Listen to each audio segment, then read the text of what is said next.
On a refait l'expérience et il a bien fallu constater qu'en effet ça se passait comme ça. Alors je suis allé à l'Académie des sciences, où j'ai de nombreux amis, et j'ai dit je voudrais que vous me donniez toute la documentation concernant la lumière polarisée. Oh, on m'a apporté un impressionnant paquet de volumes. Et je me suis mis à chercher si quelqu'un avait eu un jour l'idée, tout le monde avait eu l'idée bien entendu, de travailler sur le rayon initial et sur le rayon réfléchi. Oh ça, il y avait une documentation fantastique.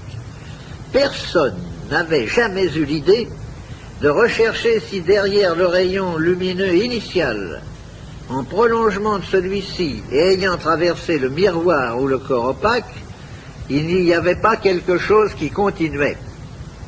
Eh bien, il y a quelque chose qui continue. Et ce quelque chose qui continue fait partie justement des radiations dont nous venons de parler. Et c'est probablement, nous en tirons dans ce moment en culture, j'ai une très grande ferme expérimentale, n'est-ce pas? Nous commençons à expliquer beaucoup des légendes dont certaines ont un fond très sérieux de vérité sur l'action de la Lune sur les végétaux. Car la Lune n'est autre chose qu'un miroir, sa lumière est polarisée, et ce n'est pas du tout ce qu'elle reçoit du Soleil qu'elle vous renvoie, c'est tout autre chose.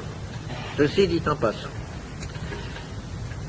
Toute cette série d'expériences nous a conduit, au début, n'est-ce pas, chaque fois que je parlais de mes essais sur les humains, on me disait, mais quelle est la part d'autosuggestion là-dedans?